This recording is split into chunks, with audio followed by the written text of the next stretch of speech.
அல்லேலூயா. கர்த்தர் நல்லவர். அவர் கிருபை என்றும் உள்ளது. மற்றும் ஒரு ஜோய லைஃப் வேத பாட ஆராய்ச்சிக்கு உங்கள் ஒவ்வொருவரையும் ஆண்டவராகிய இயேசு கிறிஸ்துவின் நாமத்தினாலே நீங்கள் அந்த வெற்றியுள்ள தேவ ஜீவனின் வாழ்க்கையில் வாழ்வீர்களாக என்று வாழ்த்தி வரவேற்கிறேன். நாம் இந்த ஜோயே ஜீவனில் கொடுக்கப்பட்ட வல்லமையை உபயோகப்படுத்தும் அதிகாரம் நமக்கு கொடுக்கப்பட்டிருக்கிறது. ஆகவே அந்த அதிகாரத்தில் நாம் ஆள பிறந்தவர்கள், ஆளுகை செய்ய பிறந்தவர்கள் என்பதை பார்த்து கொண்டிருக்கிறோம். தானியேல் தீர்க்கதரிசி 7ஆம் அதிகாரம் 18ஆம் வசனம் சொல்றாரு, உன்னதமானவருடைய பரிசுத்தவான்கள் யார்? நாம் உன்னதமானவருடைய பரிசுத்தவான்கள் ராஜரீகத்தை பெற்று, ஆளுகை செய்கிற ராஜரீகத்தை பெற்று என்னென்றைக்கும் உள்ள சதா காலங்களிலும் ராஜ்யத்தை சுதந்திரித்துக் கொள்ளுவார்கள் என்று சொல்லுகிறார். சோ நாம் ராஜரீகத்தை பெற்றவர்கள், அதை சுதந்திரிப்பவர்கள். சுதந்திரிப்பனா அதை அனுபவிப்பவர்கள். 27 அதுதான் சொல்றாரு, வானத்தின் கீழங்கும் உள்ள ராஜ்யங்களின் ராஜரீகமும் ஆளுகையும் மகத்துவமும் உன்னதமானவருடைய பரிசுத்தவான்லைய ஜனங்களுக்கு கொடுக்கப்படும். ஏன்? நாம் தான் கிறிஸ்துவின் சரீரமாய் இருக்கிறோம். அவருடைய ஆளுகை அவர் பூமியிலே செய்ய வேண்டுமானால் சகலமும் அவருடைய ஆளுகைக்குட்பட்டது. அவர் ஆளுகை செய்ய வேண்டுமானால் அவருடைய சரீரமாக நாம் இருக்கிறோம். அவருடைய சரீரமாக நாம் இருக்கிறபடினாலதான் அவர் இங்க என்ன சொல்றாரு பாருங்க, வானத்தில் கீழெங்கும் உள்ள ராஜாக்களின் ராஜரீகம் ஆளுகை மகத்துவம் கிறிஸ்துவுக்கு கொடுக்கப்பட்டது என்றால் அதனுடைய சரீரத்திற்கும் கொடுக்கப்படும். அவருடைய ராஜ்யங்கள் நித்திய ராஜ்யம். சகல கர்த்தத்துவங்களும் சேவித்தன கீழ்ப்படிந்து அவருக்கு கீழ்ப்பட்டிருக்கும் என்று சொல்லுகிறார். அப்போ இது தேவன் நமக்கு சொல்லுகிற, டைரக்டா நம்மோடு பேசுகிற காரியம். எந்த ஒரு காரியத்தையும் தேவன் பேசாமல் செய்வதில்லை. இந்த வருடத்திலே இதை நாம் அனுபவிக்க போகிறோம் என்றபடினால் அவர் தம்முடைய வார்த்தையை அனுப்பி, எப்படி சங்கீதம் 107:20 வார்த்தையை அனுப்பி குணமாக்குற போல வார்த்தையை அனுப்பி நமக்கு ஆளுகையையும் மகத்துவத்தையும், அப்படிதானே, ராஜ்யத்தின் சுதந்திரத்தையும் நாம் பெற்றுக்கொள்ளும்படி செய்கிறார் என்று வேத வசனம் சொல்லுகிறது. ஆனா இது எல்லாருக்குமே வருகிறது. அந்த எபிரேயர் 4:1-2 சொல்லப்பட்டது போல, கேட்டவர்கள் விசுவாசம் இல்லாமல் கேட்டு, இது ஒரு நல்ல செய்தி. கேட்டவர்கள் சுவிசேஷத்தை விசுவாசம் இல்லாமல் கேட்டபடியினால் அது அவர்களுக்கு பிரயோஜனப்படவில்லை. அப்போ இதை ஏனோ தானோ என்று சாதாரணமாக எடுத்துக்கொண்டால் வாழ்க்கையிலே அது வெளிப்படாது. எந்த ஒரு வார்த்தையும் அப்படித்தான். We must take it seriously. அதற்குத்தான் திரும்ப திரும்ப சொல்றேன், வார்த்தையின் மகத்துவத்தை நாம் அறிய வேண்டும். அது தேவனுடைய வார்த்தையும் சரி, நாம் பேசுகிற வார்த்தையும் சரி, அது சாதாரணமானது அல்ல. நாம் அது நல்லா ஏற்கனவே திரும்ப சொல்லுறேன், ஆவிக்குரிய மண்டலம் பேசப்படுகிற வார்த்தையினால் ஆளுகை செய்யப்படுகிறது அல்லது கண்ட்ரோல் பண்ணப்படுகிறது. அப்போ இந்த ஆவிக்குரிய மண்டலம் என்று நான் சொல்லும் பொழுது காணப்படாத மண்டலம். இப்போ பூமியின் ராஜ்யங்கள் எல்லாம் என்று சொல்லும் பொழுது அது காணப்படாத மண்டலத்துள்ள ராஜ்யத்தை சொல்லுகிறது. இந்திய ராஜ்யத்தின் கீழே பின்னாடி பிரைம் மினிஸ்டர், பிரசிடென்ட்ஸ ஆட்டி படைக்கிற ஒரு மண்டலம் இருக்கிறது. அவங்கதான் ஆளுகை செய்யறாங்க. அங்க தானியேல்ல பாக்குறோம்ல, பெர்சியாவின் அதிபதி எனக்கு விரோதமாக வந்து நின்றான் அப்படின்னு தேவதூதன் சொல்றான்ல. நீ ஜெபித்த உடனேயே பதில் கிடைத்து கொண்டு வந்த பெர்சியா 21 நாட்கள் அவன் ஸ்டாப் பண்ண. அது மாதிரி ஒரு அதிபதி, இந்தியாவின் அதிபதி, அமெரிக்காவின் அதிபதி, துபாயின் அதிபதி, பஹ்ரைன் அதிபதி என்று பலவித, சிலோனின் அதிபதி என்று இருக்கிறது. அப்போ அந்த ராஜ்யங்கள் எல்லாம் அவைகள் மேலே ஆளுகை நமக்கு கொடுக்கப்பட்டிருக்கிறது. அதுதான் சொல்றார். அப்போ அந்த ஆளுகையோடு மகத்துவமும் நமக்கு கொடுக்கப்பட்டிருக்கிறது. ராஜரீகமும் ஆளுகையும் மகத்துவமும் கொடுக்கப்பட்டிருக்கிறது. அப்போ இப்போ ஆளுகை செய்ய வேண்டியவர்கள் யார்? சாதாரணமா நம்ம என்ன பண்றோம்? ஆண்டவரே, நீங்க ஏதாவது செய்யுங்கன்னு அவர்ட்ட போய் கேட்கிறோம். ஆனா ஆண்டவர் என்ன சொல்லுகிறாரு? நீ ஆளுகை செய் என்று சொல்லுகிறார். ரோமர் 5:17 அதுதான் சொல்றார். ஆளுகை செய்வது அதிக நிச்சயம் என்று சொல்லுகிறார். அதுல எந்தவித ஏன்னா தேவ வார்த்தை அது. மனிதனை சிருஷ்டித்த பொழுதே அவனை ஆளுகை செய்வதற்காக சிருஷ்டித்தார், பூமியின் ஆண்டவனாக. அது நம்ம ஆதியாகமம் 1:26, 28 பார்க்கிறோம். அந்த சாயலே ஆளுகையின் சாயல். எப்படி அவர் 1ஆம் அதிகாரத்தில் எல்லாவற்றையும் சிருஷ்டித்தாரோ அவ்வாறு சிருஷ்டிக்கிற சாயல் தான் மனித சாயல். அந்த மனித சாயல் என்ன என்பதை தான் சுவிசேஷத்திலே இயேசு வெளிப்படுத்தி காண்பிக்கிறார். ஏன்னா ஆதாம் முதல்ல பெயரிடும் பொழுதெல்லாம் அந்த மனித சாயலை காண்பிக்கிறான், தேவ சாயல் உள்ள மனித சாயல. ஆனா 3ஆம் அதிகாரம் வரும்போது அவன் தவறி அந்த ஆளுகையை பிசாசுக்கு கொடுத்து விடுகிறான். ஆனா இங்க இயேசு சுவிசேஷங்களிலே அந்த ஆளுகையை அறிந்தவராக, போன வாரமே நான் உங்களுக்கு சொன்னேன், யோவான் 5ஆம் அதிகாரம் 26, 27 வாசிக்கும்போது அங்க என்ன சொல்றாரு? பிதா தனக்கு ஜீவன் கொடுத்திருக்கிறார். அந்த ஜீவன், அதை நான் திருப்பி எடுத்து படிக்கிறேன். அதை கொஞ்சம் நீங்க மனசுல உள்ள செலுத்த வேண்டிய வார்த்தை, அல்லது ஆவியிலே வெளிப்பாடு பெற்று எப்பொழுதுமே உங்க கான்சியஸ் மைண்ட்ல அது நினைவாக இருக்க வேண்டிய வார்த்தை. பிதாவானவர் தம்மில் தாமே ஜீவனுடையாய் இருக்கிறது போல குமாரனும் தம்மில் தாமே ஜீவனுடையவராய் இருக்கும்படி அருள் செய்திருக்கிறார். அப்போ உங்களுக்கு எங்களுக்கு அந்த ஜீவன் இருக்கிறது. அதை சொல்லிட்டு அர்த்தம் என்ன சொல்றாரு பாருங்க. மனுஷகுமாரனாய் இருக்கிறபடியால், இதை நான் நீங்க இந்த சத்தியத்தை சரியாய் புரிந்து கொண்டீர்களானால் இந்த அதிகாரத்தை செலுத்தி கீழ்ப்படுத்தி ஆளுகை செய்வது சர்வ சாதாரணமா இருக்கும். சர்வ சாதாரணம், அதுக்கு எஃபர்ட்ஸே வேண்டாம். ஆனா இங்க என்ன சொல்றாரு பாருங்க, அதிகாரத்தை அவருக்கு கொடுத்திருக்கிறார். எதற்கு? மனுஷகுமாரனாய் இருக்கிறபடியினால். அவர் தேவகுமாரனாய் இருந்தாரானால் பூமியிலே அவர் அதிகாரம் செலுத்த முடியாது. நல்லா புரிந்து கொள்ளுங்க. தேவனோ தேவ தூதர்களோ பிசாசோ பூமியில அதிகாரம் செலுத்த வேண்டுமானால் ஒரு மனுஷனுடைய சரீரம் தேவை. ஒரு மனுஷனுடைய சரீரம் இல்லாமல், ஏன் அத மாதிரி மனிதனை சிருஷ்டித்து சகல அதிகாரத்தையும் அந்த ஆதியாகமம் 1ஆம் அதிகாரத்துல சொல்லும் பொழுது அவர் சொல்லுகிறார், ஆண்டு கொள்ள சகல அதிகாரத்தையும் கொடுத்து விட்டார் பூமியில் உள்ள அவர் சிருஷ்டித்த கிரியைகள் மேலெல்லாம். 1:26 அவர் சொல்றாரு, அவ்வாறு சிருஷ்டிக்கிறார் அவர் பேசி. 28 கட்டளை கொடுக்கிறார், நீங்க இனி என்கிட்ட வரக்கூடாது. ஆதாம்கிட்ட சொல்றாரு, அப்படிதானே? நான் எப்படி சிருஷ்டித்தனோ அந்த சாயலில் உங்களை சிருஷ்டித்துட்டேன். நீங்க தான் இனி உங்களுக்கு வேண்டிய உலகத்தை சிருஷ்டித்துக் கொள்ள வேண்டும். ஆனா ஆதாம் என்ன பண்ணா? பிசாசின் மேல், அந்த சர்ப்பத்தின் மேல் ஆளுகை செலுத்துவதை தவறினபடினாலே ஆளுகை இழந்து பிசாசு அதை பெற்றுக்கொண்டான். ஏன் பிசாசு ரொம்ப கன்னிங்கா இதை பெற்றுக்கொண்டான்? அவனுக்கு நல்லாவே தெரியும், இந்த பூமியிலே தன் ஆளுகை செய்ய வேண்டுமானால் சரீரம் இல்லாமல் முடியாது என்று. அந்த சரீரம் உள்ள மனிதனிடம் அவன் திருநா கூட திரும்பவும் ஒரு சரீரம் உள்ள மனிதன் மூலமாகவே அவன் செய்ய முடியும். தனிப்பட்ட விதத்துல தேவனோ பிசாசோ தேவதூதர்களோ ஒன்றுமே செய்ய முடியாது.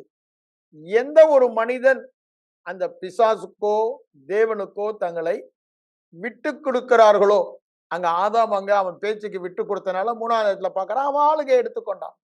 அதே மாதிரிதான் அந்த சரீரம் நம்முடைய வார்த்தையினாலே அவனுக்கு விட்டு கொடுக்கும் பொழுது அவன் ஆளுகையை பெற்றுக்கொள்ளுகிறான். தேவனும் ஆளுகையை பெற்றுக்கொள்ளுகிறார். அப்போ மனிதனுடைய சம்மதம் இல்லாமல், இல்ல மனித சரீரம் இல்லாமல் தேவனோ பிசாசோ எந்த ஒரு காரியத்தையும் பூமியில் செய்ய முடியாது. ஒரே காரணம் என்ன? பரிபூரண அதிகாரத்தை மனிதனுக்கு அவர் கொடுத்து விட்டார். பொய் சொல்ல அவர் மனிதன் அல்ல, மனம் மாறி அதை மாற்றுவதற்கு அவர் மனுபுத்திரம் அல்ல. அவர் சகல பிரஸ்தாபத்தை பார்க்கிலும் தம் வாயிலிருந்து புறப்பட்ட வார்த்தையை மகிமைப்படுத்தி இருக்கிறார். அதில் மாற்ற, he will not alter. சங்கீதம் 89 அப்படிதான் சொல்றாரு. மாற்ற மாட்டார், உதடுகளில் விளம்பினதை அவர் மாற்றாமலும் இருப்பார். அப்போ ஆண்டவர் வாயிலிருந்து ஒரு தடவை வந்துருச்சுன்னா அதை மாற்றவே மாட்டார். சாரி, நான் தப்பா சொல்லிட்டேன் பிரதர், நம்ம சொல்ற மாதிரி அவருக்கு இல்ல. ஏன்? அவர் சொன்னால் சொன்னது, அவர் சொன்னால் அது அப்படியே நடக்கும். அவர் மனமாற மனுபுத்திரனும் அல்ல. அங்க சவுல் கதையில பார்க்கிற ராஜாக்கள்ல 1 சாமுவேல்ல ஆண்டவர் சொன்ன பிறகு அதுதான் அங்க சொல்றார் சாமுவேல் தீர்க்கதரிசி. அவர் மனமாற மனுபுத்திரன் அல்ல. சொல்லியதை கொடுத்து அவர் மனஸ்தாபப்படுகிறதும் இல்லை. சொல்லி சொல்லியபடியே செய்கிற தேவன். அதேதான் என்னாகமம் 23 நம்ம பார்க்கிறோம் 19ஆம் வசனத்துல. அப்போ பாருங்க, தேவனுடைய மாறாத பிரமாணம். அவர் தம்முடைய வார்த்தையை மீறினார் என்றால் அவருடைய நீதி எடுபட்டு போகிறது. அவர் நீதினாலதான் உலகத்தையே ஸ்தாபித்து நிறுத்துகிறார். அப்போ எல்லாமே அங்க அடிபட்டு போயிடும். அவர் வார்த்தையில் அவர் கொடுத்த அதிகாரத்தை திரும்ப எடுக்க மாட்டார். இதை ஆதாம் தவறாக பிசாசுக்கு கொடுத்து விட்டான். திரும்ப தான் அந்த அதிகாரத்தை எடுப்பவர் அல்ல. அவர் அதற்காக சரீர பிரகாரமாக மனிதனாக வந்து அந்த சரீரத்திலே அந்த அதிகாரத்தை மரித்து உயிரோடு எழுந்த பொழுது பெற்றுக்கொண்டார். அதனாலதான் அவர் சொல்றாரு, அவர் சுவிசேஷத்தில் இருக்கும் பொழுது சரீரத்தில் இருந்த மனுஷகுமாரனாய் இருக்கிறபடியினால் அதிகாரத்தை கொடுத்தார் என்று சொல்லுகிறார். அப்போ இப்ப உயிரோடு எழுந்த பிறகு அவர் ஆவியாக இருக்கிறார், சரீரத்தில் இல்ல. இப்ப அவர் அதிகாரத்தை செலுத்த வேண்டுமானால் தன்னுடைய சரீரமாகிய சபையின் மூலமாக தான் செலுத்த முடியும். அப்போ பூமியிலே உள்ள ராஜ்யங்கள் எல்லாவற்றையும் சகலமும் அவருடைய பாதங்களுக்கு கீழ்ப்படுத்த வேண்டுமானால் அவருடைய சரீரமான சபை செயல்பட வேண்டும். ஆனா இன்னைக்கு பிரச்சனை எல்லாம் என்ன? சபை ஜெபத்தை குறித்து தவறாக அறிந்தபடியினால் எல்லாவற்றையும், ஆண்டவரே இப்படிலாம் நடக்குது, நீங்க இதையெல்லாம் மாற்றுங்க என்ன ஆண்டவருக்கு தெரியாத மாதிரி நடக்கிற காரியங்களை சொல்லி மாற்றுங்க. நீங்க எங்க இந்திய தேசத்துல இப்படி எல்லாம் நடக்குது அப்படின்னு சொல்லி எங்க குடும்பத்துல நீங்க அதை செய்யுங்க, நீங்க செய்யுங்க, மாற்றுங்கன்னு கேட்கிறாங்க. ஆண்டவரால் ஏதாவது பண்ண முடியுமா? முடியவே முடியாது. ஏன்? அவர் செய்ய வேண்டியதை அவர் செய்து முடித்து விட்டார். அவர் மரித்து உயிரோடு எழும்பும் பொழுது சகல அதிகாரங்களையும் பெற்றுக்கொண்டு சகல அதிகாரங்களையும் சபையாகிய தம்முடைய சரீரத்திற்கு கொடுத்து விட்டு நீங்கள் செயல்படுங்கள் என்று சொல்லிவிட்டார். இப்போ செயல்பட வேண்டியது நாம். நம்ம சாதாரணமா சொல்லுவோம், இந்த பால் உங்க கோர்ட்ல வந்துருச்சு பிரதர், பேட்மிண்டனோ டென்னிஸோ ஆடுறோம்னா அவர் அங்கிருந்து அடிச்சிட்டாரு, நம்ம கோர்ட்டுக்கு வந்துருச்சு, இப்போ அடிக்க வேண்டியது நாம் தான். The ball is in our court. We have to play, we have to act. ஆனா சபை என்ன பண்ணுகிறது? அந்த பால் எதிர் கோர்ட்ல இருந்து நம்ம கோர்ட்டுக்கு வந்த பிறகும் அதை செய்ய வேண்டியதை செய்யாமல் தடுப்பதோ அடிப்பதோ செய்யாம, பிரதர் அந்த பால் அடிங்க பிரதர் அப்படின்னு சொல்லி எதிர்கோர்ட்டு உள்ள கேட்கிற மாதிரி ஆண்டவரை நோக்கி, ஆண்டவரே நீங்க ஏதாவது செய்யுங்க, ஆண்டவரே நீங்க. அவர் ஏற்கனவே செய்து முடித்து சகல அதிகாரத்தையும் கொடுத்து ஆண்டு கொள்ளுங்கள் என்று சொல்லிவிட்டார். சகல கிரியைகள் மேல் ஆளுகையை கொடுத்து விட்டார். அதாவது பழைய ஆளுகையை விட புதிய ஆளுகை மேலானது. ஆதாமுக்கு கொடுத்ததை விட அதிகமான ஆளுகை நமக்கு கொடுத்துட்டார். ஏன்? அவனுக்கு பூமியில் உள்ள எல்லாவற்றின் மேலும் அதிகாரம் கொடுத்தார் ஆளுகை. அந்த ஊடுகிற சர்ப்பத்தின் மேலும் அதிகாரம் கொடுத்தார், அவன் எடுக்கல. ஆனா இப்பொழுது நமக்கு என்ன சொல்றாரு? பூமியின் மேலும் பூமியின் கீழுள்ள எல்லா கால்களும் நாவுகளும் முடங்கும்படி அவர் அதிகாரத்தை பெற்று, அந்த அதிகாரத்தை அப்படின்னா என்ன? பிசாசின் கூட்டத்தின் மேலேயே அதிகாரம் கொடுத்துட்டாரு. அதனாலதான் கட்டளை கொடுக்கிறாரு. மத்தேயு 10:1 8 9 வசனங்கள், லூக்கா 9:1 வாசிக்கும் பொழுதெல்லாம் அங்க கட்டளை கொடுக்கிறார். பிசாசுகளை ஆளுகை செய்யுங்கள், துரத்துங்கள். பிசாசின் ஆளுகையிலிருந்து மனிதர்களை விடுதலையாக்கி தேவனுடைய ராஜ்யம் வந்திருக்கிறது என்று சொல்லுங்கள். இது ஆண்டவர்களுக்கு தெளிவாய் சொன்ன, அவர் அதை செய்து காண்பித்தார் போகும் இடமெல்லாம். அப்ப பாருங்க, இப்பொழுது நமக்கு கொடுக்கப்பட்ட ஆளுகை அல்லது அதிகாரம் ஆதாமுக்கு கொடுக்கப்பட்டதை விட மேலான என்ன? பிசாசின் சகல ஆளுகை மேல உங்களுக்கு ஆளுகை கொடுக்கிறேன் என்று சொல்லுகிறார்.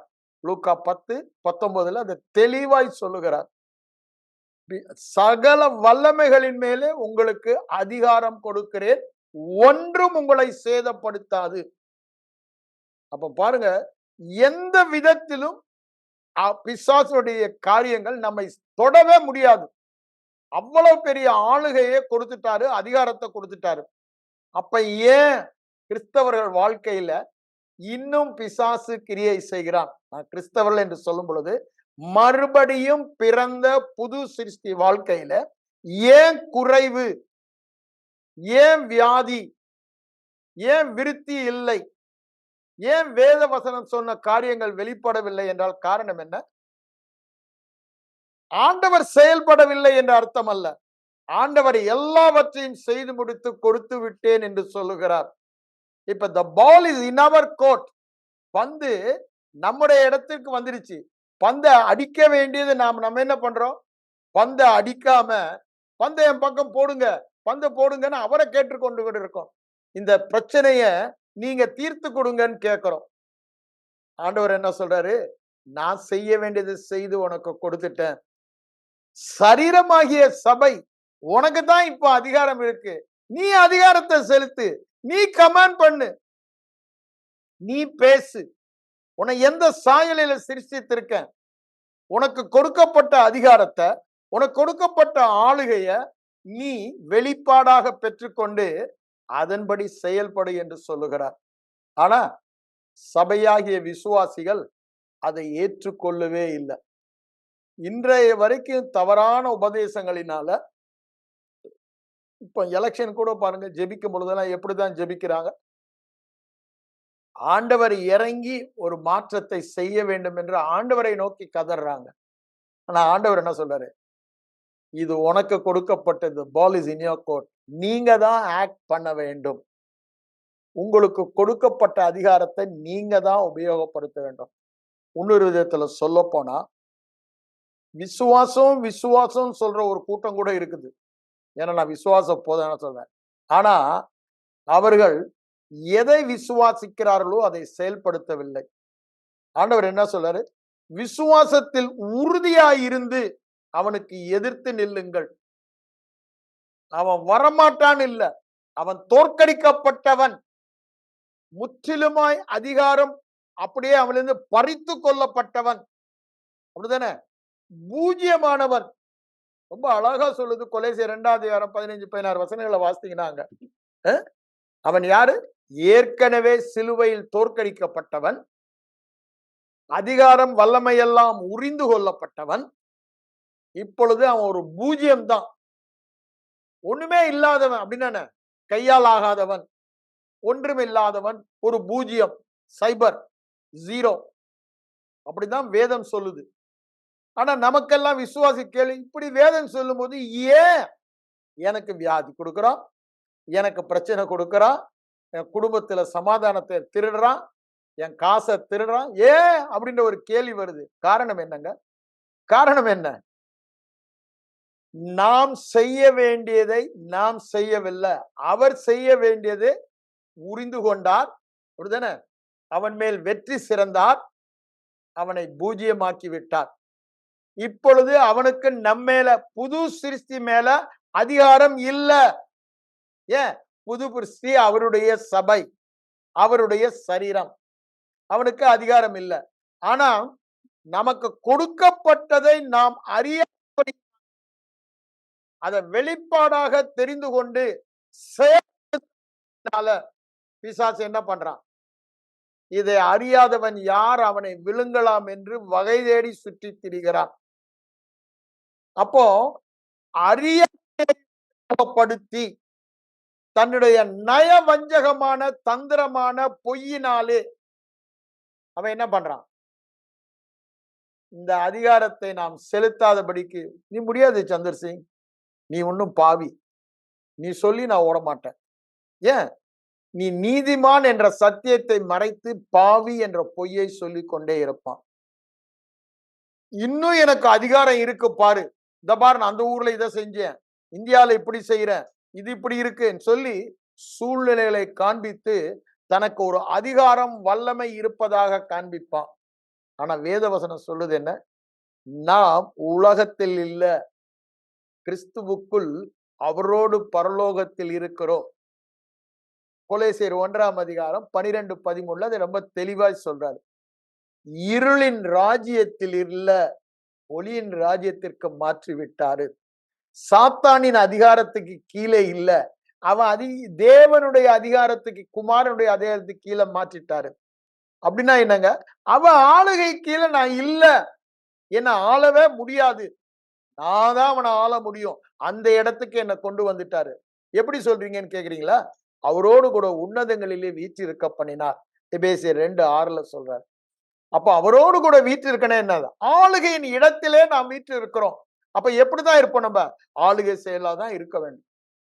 ஆனா நாம் வேதத்தை குறித்த அறிவு இல்லாதபடியினாலே, வெளிப்பாட்டு அறிவு இல்லாதபடியினாலே என் ஜனங்கள் சங்காரமாகிறார்கள், சிறைப்பட்டு போகிறாள் என்று தீர்க்கன் எரேமியாவும் சொல்றான், ஏசாயாவும் சொல்றான், ஓசியாவும் சொல்றான்.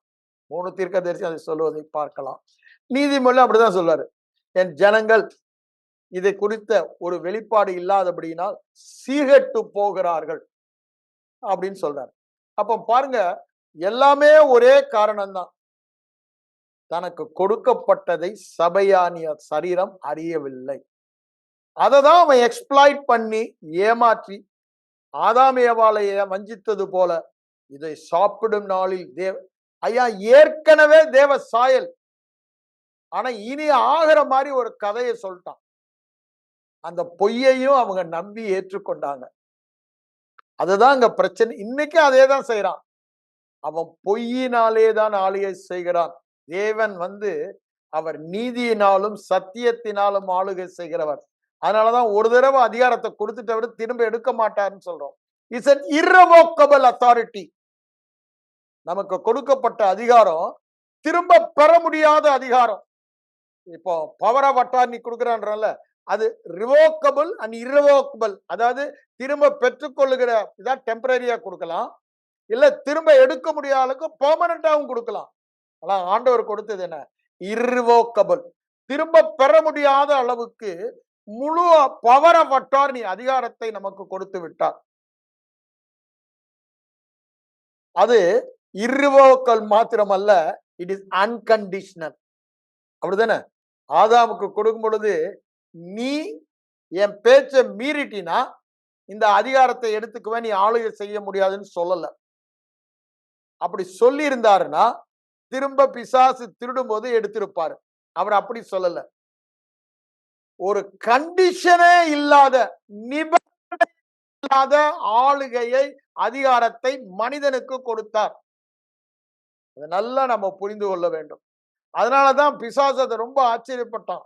தனக்கு இல்லாதது மனிதனுக்கு கொடுக்கப்பட்டிருக்கிறது, அதை எப்படியாவது பெற்றுக்கொள்ள வேண்டும் என்று லூசிபர் அதை பெற்றுக்கொள்வதை பார்க்கிறோம். ஏமாற்றி சத்திரத்தினால் பொய்யினால பெற்றுக்கொள்கிறான். ஏன் இந்த அதிகாரம்? ஏன்னா அந்த அதிகாரம் வந்துட்டா நான் தேவனை போல இருப்பேன். தேவனை என்ன ஒண்ணுமே பண்ண முடியாது. அவர் நிபந்தனை இல்லாமல் திரும்ப பெற முடியாத அளவுக்கு அதிகாரத்தை கொடுத்துட்டாரு. அந்த அதிகாரம் மட்டும் கிடைச்சிட்டா போதும், நான் தேவனை போல ஆவேன், தேவனுக்கு சமமாய் வீற்றிருப்பேன். அங்க தீர்க்கன் சொல்லுகிறான்ல, அந்த வார்த்தை எரேமியால சொல்றது, நம்ம எசேக்கியேல்ல சொல்றத, எரேமியால எசேக்கியேல் சொல்றத நம்ம பார்க்கிறோம் 28ஆம் அதிகாரத்துல. அப்போ அந்த எண்ணத்தோடு அவன் அந்த அதிகாரத்தை திருடினான். ஏன் இந்த அதிகாரத்து மேல அவள் ஆசை வச்சான்? It is irrevocable, it is unconditional. நிபந்தனை இல்லாத அதிகாரம். அப்படிதானே? சந்தர் சிங், நீ எந்த தப்பும் பண்ணாம இருக்கணும். அப்படி சொல்லலங்க, அப்படி சொல்லல. ஆனா இன்னைக்கு போதகர்கள் அப்படித்தான் பிரசங்கம் பண்ணுவாங்க. மறுபடியும் பிறந்த புது சிருஷ்டி நீதிமான், நீதிமான் என்று அவர் தீர்த்து விட்டார். அங்கதான் தானியேல் 7 அதுதான் சொல்றாரு. 21 அதை சொல்லிட்டு தான் இங்க சொல்றது 28 பார்க்கலாம். அப்ப பாருங்க, அந்த நீதிமான் சொன்னால் சொன்னபடி ஆகும் தான். ஏன்? அது தேவ சாயல். தேவனுடைய சாயல் என்ன? சங்கீதம் 33:6-9 என்ன சொல்லுது? அவர் வாயின் வார்த்தையினால் சர்வ சேனையும் பூமியும் அதிலுள்ள சர்வ சேனையும் சிருஷ்டித்தார். 9 வரும்போது என்ன சொல்றாரு? அவர் சொல்ல ஆகும், அவர் கட்டளையிட நிற்கும். இது தேவ சாயலுங்க. நம்ம எந்த சாயல் பண்ணிருக்காரு? புது சிருஷ்டி, மறுபடியும் பிறக்கும் பொழுது அந்த சாயலில் இருக்கிறோம். ஆதாம் இழந்த சாயலை இயேசு கிறிஸ்துவின் மரணம் உயிர்த்தெழுதல் மூலமாக புது சிருஷ்டி பெற்றுவிட்டான். இப்ப புது சிருஷ்டியின் சாயல் என்ன? தேவ சாயல், தேவ ரூபம், தேவனுடைய தன்மை, தேவனுடைய பாவம், தேவனுடைய வல்லமை, தேவனுடைய அதிகாரம். அவருக்குரியதெல்லாம் புது சிருஷ்டிக்கு உரியது. இருவரும் ஒன்றாய் இருக்கிறார்கள். அவர் இருக்கிற வண்ணமாகவே, அவர் இருக்கிற வண்ணமாகவே தேவ சாயலில் தேவ ரூபத்தில் என்னுடைய உங்களுடைய உள்ளான மனிதன், உண்மையான மனிதன், நித்திய மனிதன், ஆவியிலே மறுபடியும் பிறந்த மனிதன் இருக்கிறான் என்று வேதம் சொல்லுகிறது. அப்படின்னா என்ன அர்த்தங்க? அப்படின்னா என்ன? முழு அதிகாரமும் வல்லமையும் உடையவர்கள். ஆனா இதை அறியாதபடியினால, அததான் அவர் அங்க சொல்றாரு. நீங்க எபேசியர் 2:6 எபேசியர் 1:20-22 நல்லா தியானம் பண்ணி படித்து பாருங்க.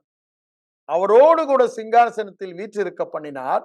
இங்க என்ன சொல்றாரு? 1:20 சகலவற்றிற்கும் மேலாக அவரை உயர்த்தி, அவரோடு கூட உயர்த்தும் பொழுது நம்மையும் உயிர்ப்பித்தார். நம்மை உயிர்ப்பித்து அவரோடு கூட உயர்த்தினார். சகலமும் அவருடைய பாதங்களுக்கு கீழ்ப்படுத்தினார். சகலம் அவருடைய ஆளுகை கீழ்ப்படுத்தினார்.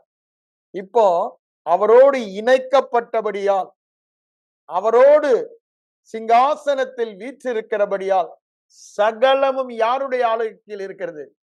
கிறிஸ்துவின் சரீரமாகிய சபையாகிய என்னுடைய உங்களுடைய ஆளுகை கீழ் இருக்கிறது.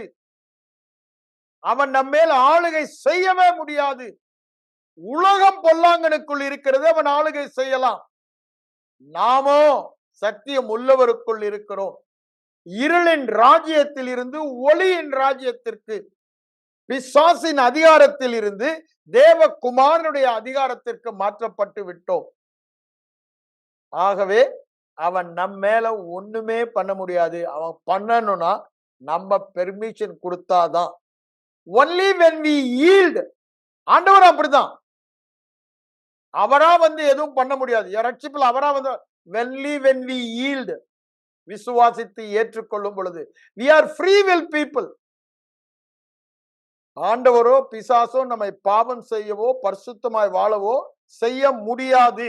ஆனா அந்த திறமை வல்லமையை நமக்கு கொடுத்து விட்டார் ஆண்டவர், பரிசுத்தமாய் நீதியாய் வாழ்வதற்கு, பிசாசை ஆளுகை செய்வதற்கு, பிசாசின் கிரியைகளை ஆளுகை செய்வதற்கு வேண்டிய எல்லாவற்றையும் புது சிருஷ்டிக்கு கொடுத்து விட்டார்.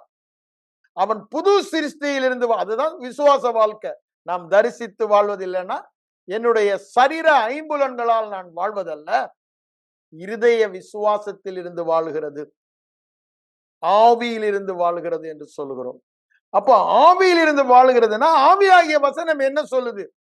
சகலமும் என்னுடைய பாதத்தின் கீழே இருக்கிறது, ஒன்றும் என்னை மேற்கொள்ள முடியாது என்று சொல்லுகிறார்.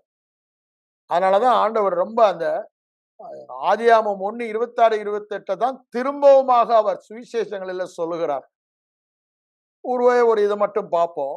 இந்த மார்க் எழுதின சுவிசேஷம் 11ஆம் அதிகாரம் 23ஆம் வசனத்துல அந்த அதிகாரத்தை, அந்த ஆளுகையை பத்தி தான் சொல்றாரு.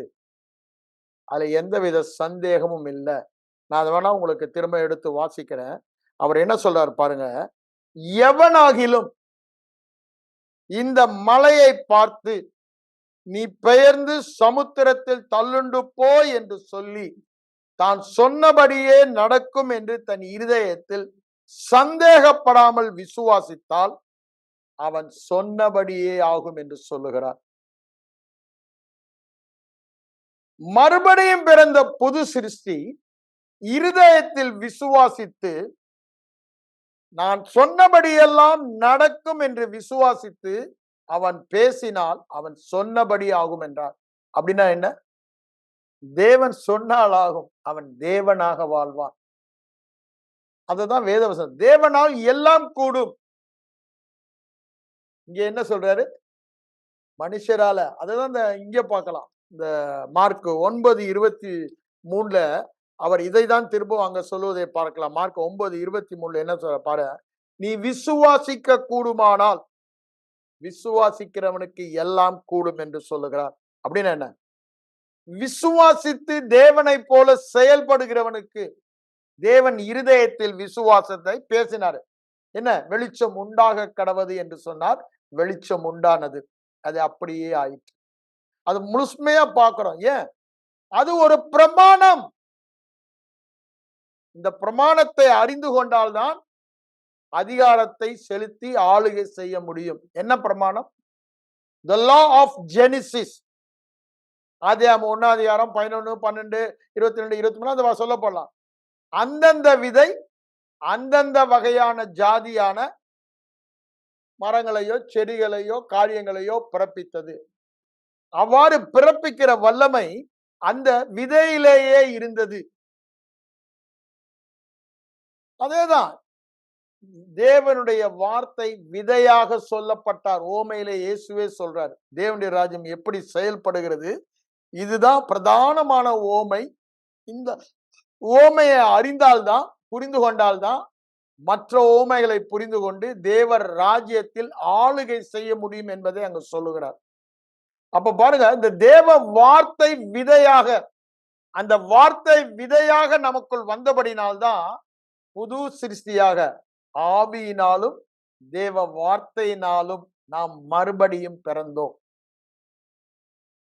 அந்த வார்த்தையினாலே நம்மை ஜெனிப்பித்தார். அப்போ அந்த சாயலிலே என்னுடைய புது சிருஷ்டியாக மனிதன் சிருஷ்டிக்கப்பட்டான் மறுபிறப்பில்.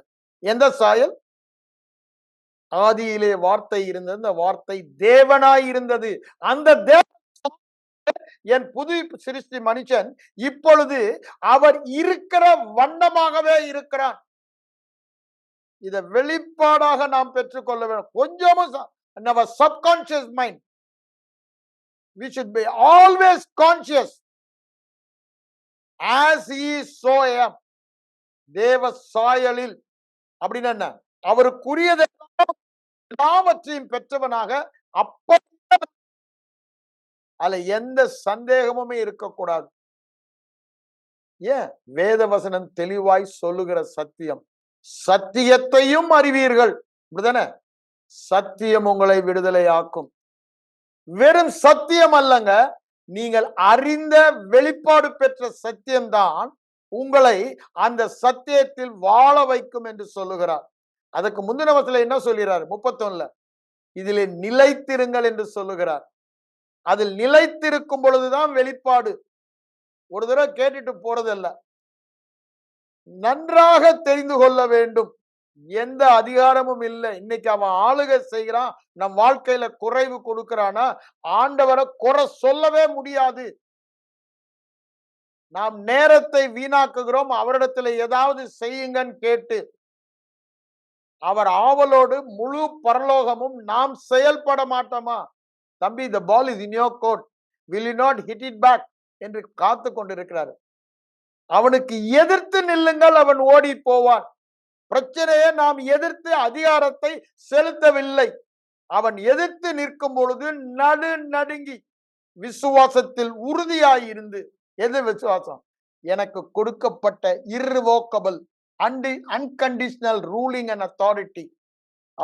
ஏற்கனவே சொன்ன அத்தாரிட்டினா என்ன?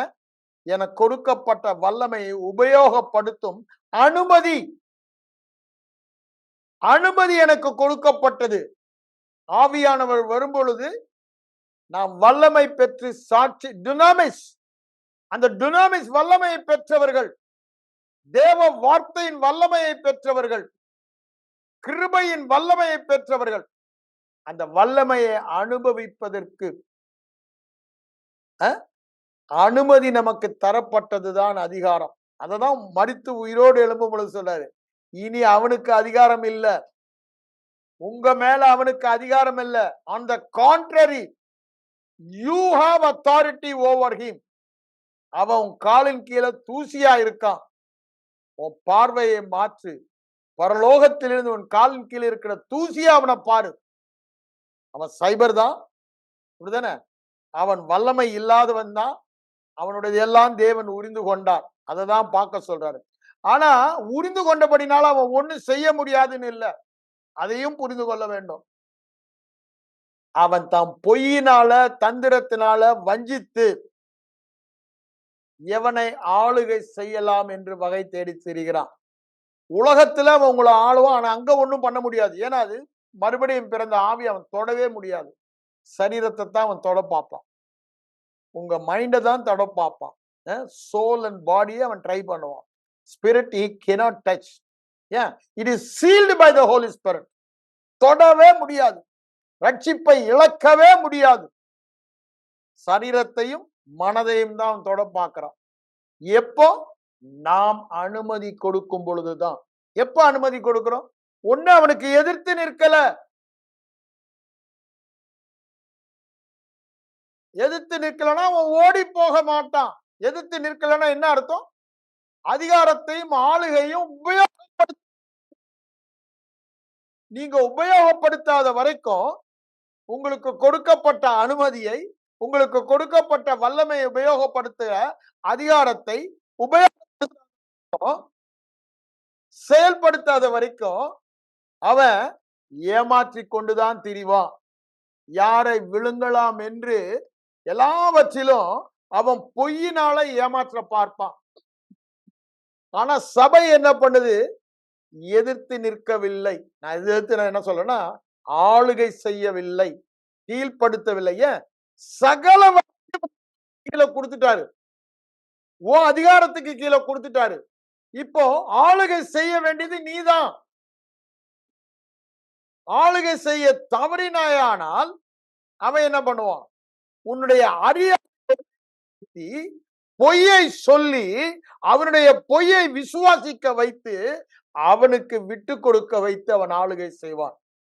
எதற்கு உங்களை நீங்கள் விட்டு, அதுதான் நாங்க சொல்றாரு ரோமர் 6ல, அதுவே உங்களை ஆளுகை செய்யும் என்று சொல்லுகிறார். whatsoever thing you yield, that will rule you என்று சொல்லுகிறதை நம்ம பார்க்கிறோம். அங்க எதுனா பாவம் உங்களை மேற்கொள்ளாதுன்னு சொல்லிட்டு 6, 13, 14, அப்புறம் 15, 16 வரும்போது அவங்க சொல்வதை நம்ம பார்க்கிறோம். அப்ப பாருங்க, அந்த பிரின்சிபல்ல தான் அவன் ஒர்க் பண்றான், அறியாமையை உபயோகப்படுத்தி. அதர்வைஸ் அவனுக்கு விசுவாசிகள் மேல ஒண்ணுமே பண்ண முடியாது. விசுவாசியின் அறியாமையை படுத்தி பொய்யை சொல்லி பொய்யை ஏற்றுக்கொண்டு அவனுடைய பொய்யின்படி தங்களை ஒப்பு கொடுக்கிறபடினால, எதற்கு ஒப்பு கொடுக்கலோ அதற்கு நீங்கள் அடிமையிலா இருக்கிறீங்க. பொய்யுக்கு ஒப்பு கொடுத்தா பொய்யுக்கு அடிமை, சத்தியத்துக்கு ஒப்பு கொடுத்தா சத்தியத்துக்கு அடிமை. விசுவாசிங்க என்ன பண்றாங்க? சத்தியம் தெரியல, பிசாசு பொய்ய ஐம்புலன் உணர்வுனால தரிசித்து நடப்பதனால அப்படியே எடுத்துக் கொள்ளுகிறார்கள். அதுதான் பிரச்சனை சபைக்கு. ஆனா ஆள வேண்டியவன் இப்பொழுது ஆளப்படுகிறான். இன்னைக்கு நடைமுறையில இருக்கிறது தான், ஆள வேண்டியவன் ஆளப்படுகிறான். ஐயா, உரிந்து கொள்ளப்பட்டவன், சைபராக்கப்பட்டவன், அப்படிதானே சொல்லுது. ஏற்கனவே தோற்கடிக்கப்பட்டவன். கொஞ்சம் யோசித்து பாருங்க. யாரால? இயேசுவால. அவரோடு கூட நான் இருந்தபடியால் என்னாலே தோற்கடிக்கப்பட்டவன், என்னாலே அவனுடைய வல்லமைகளை உரிந்து கொள்ளப்பட்டவன், என்னாலே அவனை ஒன்றுமில்லாத பூஜ்யமாக்கினவன் இப்ப ஆளுகை செய்யறானா? நம்மளால அதை ஏற்றுக்கொள்ளவே முடியாது. ஏன் ஏற்றுக்கொள்ளுகிறோம்? வேத வசனத்தை குறித்த அறிவு வெளிப்பாடு இல்லை. He cannot rule us. ஒடுக்கிறவனை ஒடுக்குவதற்காக நம்மை அழைத்தார், புது சிருஷ்டி ஆக்கினார். புது சிருஷ்டி ஆக்கினதே எதற்குதான்? பிசாசின் கிரியைகளை அழிக்கும்படிக்கே தேவகுமாரன் என்னிலும் உங்களிலும் பிறந்தார். அவர் நம்மில் வந்த காரணம்தான். ஆனா அதை அறியாதபடியினாலே நமக்கு கொடுக்கப்பட்ட அனுமதி என்ன, நமக்கு கொடுக்கப்பட்ட வல்லமை என்ன? ஆண்டவராய் இயேசு கிறிஸ்துவுடைய வாழ்க்கையில பார்க்கிறோம். யோவான் ஸ்நானகனால் ஞான ஸ்நானம் பெற்று கரை ஏறின பொழுது பரிசுத்த ஆவியானவர் புறாவை போல இறங்கினார். அப்பொழுது என்ன பண்ணாரு? அங்க அப்போஸ்தலர் 10:38 சொன்ன மாதிரி, நசரனாகிய இயேசு கிறிஸ்துவை தேவன் பரிசுத்த ஆவியினாலும் வல்லமையினாலும், பரிசுத்த ஆவியினால் அபிஷேகம் என்றால் வல்லமையினால் அபிஷேகம், நிரப்பப்பட்டார், வல்லமைக்குள் மூழ்கப்பட்டார். தேவன் அவரோடு கூட இருந்தபடியால் நன்மை செய்கிறவராய், பிசாசின் பிடியில் அகப்பட்ட யாவரையும் விடுதலையாக்கி குணமாக்குகிறவராய் சுற்றி திரிந்தார்.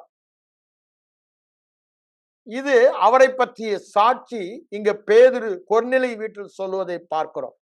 அதே 3ஆம் அதிகாரத்துல அவர் அவ்வாறு இந்த இயேசுவை பரிசுத்த ஆவியினாலும் வல்லமையினாலும் அபிஷேகம் பண்ணின பின்பு அந்த லூக்கா 4ஆம் அதிகாரத்துல பார்க்கும் பொழுது, அவர் உபவாசம் பண்ணி வெளியே வரும் பொழுது பரிசுத்த ஆவியின் வல்லமையினால் வருவதை பார்க்கிறோம். பிசாசு அவரை கண்டது அந்த லூக்கா 4ல நடுங்கி ஓடுவதை பார்க்கிறோம், கதறி அடித்து. அவர் அதிகாரம் உள்ளவளாய் அவர் மேல் கட்டளை கொடுத்ததை பார்க்கிறோம். வியாதிகள் மேலே அவர் கொட்டளை கொடுத்ததை பார்க்கிறோம். அவருடைய பிரசங்கம் அதிகாரம் இருந்ததாய் பார்க்கிறோம் அந்த லூக்கா 4ஆம் அதிகாரத்துல. காரணம் என்னங்க? அவர் அதிகாரம் பெற்றிருந்தார் பூமியிலே மனிதனாய் வந்தபடியினால. ஆனா அந்த வல்லமைக்காக காத்திருந்தார். அதனாலதான் சீஷல சொல்றார், பரிசுத்த ஆவியின் அபிஷேகம் பெறாம போவாதீங்கடா, வெயிட் பண்ணுங்கடான்றாரு அப்போஸ்தலர் 1ஆம் அதிகாரத்துல. ஆனா அதே மாதிரி அவர் பெற்றபடி எப்படி செயல்பட்டாரோ அதே மாதிரி பேதுரு செயல்படுவதை 2ஆம் அதிகாரத்துல வல்லமையை பெறுகிறார்கள். பரிசுத்த ஆவியினாலும் வல்லமையினாலும் அபிஷேகம் பண்ணப்படுகிறார்கள். 3ஆம் அதிகாரத்துல இப்பொழுது தனக்கு வல்லமை வந்து விட்டது, அதிகாரமும் அவர் கொடுத்து விட்டார். மனித சரீரத்திலே இருக்கிறபடினால முழு அதிகாரம் நமக்கு இருக்கு. இயேசுவோடு மரித்து உயிரோடு எழுந்தபடியினால முழு அதிகாரமும் நமக்கு இருக்கு, மறுக்க முடியாதபடி. அப்ப பாருங்க, அந்த அதிகாரத்தை அங்க பேதுரு செலுத்துவது போன வாரம் உங்களுக்கு நான் படித்து காண்பித்தேன் கடைசியா. அதுதானே கடைசியா பார்த்தோம். எனக்குள் உள்ளதை உனக்கு தருகிறது. திரும்பவும் எடுங்க அப்போஸ்தலர் 3ஆம் அதிகாரத்துல அவர் என்ன சொல்லுகிறார் பாருங்க. அந்த பிறவி சப்பானியை பார்த்து அவன் என்ன சொன்னான் என்பதை நாம் பார்ப்போம். என்ன சொல்றாரு? வெள்ளி 6ஆம் வசனம், ஏதாகிலும் கிடைக்குமா என்று பார்த்தான். ஏதாவது கொடுக்கதான் பிச்சை எடுத்தான். ஆனா இவன் என்ன சொல்றான் பாருங்க, நீ எதிர்பார்க்கிற பொண்ணு வெள்ளி இல்லை என்கிட்ட, அதை விட மேலானது ஒண்ணு இருக்கிறது என்னிடத்தில் உள்ளது. அது அவனுக்கு ஒரு வெளிப்பாட்டு அறிவு இருந்தது. ஒரு மேலான காரியம் எனக்கு கொடுக்கப்பட்டிருக்கிறது. அதிகாரம் செலுத்துகிற அனுமதி எனக்கு கொடுக்கப்பட்டிருக்கிறது. உன் சரீரத்தில் உள்ள வியாதி பிசாசு கொடுத்த வல்லமையினால் வந்தது. ஆனா அதன் மேல அதிகாரம் செலுத்துகிற அதிகாரம் அனுமதி எனக்கு கொடுக்க, அந்த பிசாசின் வியாதியின் வல்லமை மேல அதிகாரம் செலுத்தும் அனுமதி எனக்கு கொடுக்கப்பட்டிருக்கிறது. I have the permission. அதுதான் authority to use the power of the Holy Spirit given to me. எனக்கு கொடுக்கப்பட்ட வல்லமையை உபயோகப்படுத்த அதிகாரம் இயேசுவின் நாமத்தில் எனக்கு கொடுக்கப்பட்டிருக்கிறது. அதனாலதான் அவங்க என்ன சொல்றான், எனக்கு கொடுக்கப்பட்டிருக்கிறது. கிளியர் வெளிப்பாடு, சந்தேகமே இல்லை. தான் யார், தனக்கு என்ன கொடுக்கப்பட்டிருக்கிறது. இப்பொழுது நான் ஒரு புது சிருஷ்டி, அவர் இருக்கிற வண்ணமாகவே நான் இருக்கிறேன். அவரோடு கூட உன்னதங்களில் வீற்றிருக்கிறேன். சர்வமும் என் பாதங்களுக்கு கீழே. நான் சொன்னா ஆகும், நான் கட்டளையிட நிற்கும். அதுதான் என்னுடைய உள்ளான மனிதனின் சாயல். அதுதான் எனக்குள் இருக்கிற சாயலை அவன் பார்த்தான். வெளியே பார்க்கவே இல்லை. வெளியே பார்த்தானா இவ்வளவு தைரியமா பேச முடியாது. பிசாசு வெளியே பார்க்க வைக்கிறதே அதற்கு தான், அவிசுவாசத்தை உண்டு பண்ண. அவன் வெளி தோற்றத்தை பார்க்காமல் தன்னுடைய உள்ளான மனிதனை பார்த்து சொல்றான் பாருங்க, என்னிடத்தில் உள்ளதை. ஐயா, வெளி தோற்றத்தில் உள்ளதை சொல்லல. நான் வாட்ட சாட்டமா இருக்கேன், ஆனா எல்லாம் அப்படியே ஓடுவாங்க, அந்த மாதிரி அவர் சொல்லல.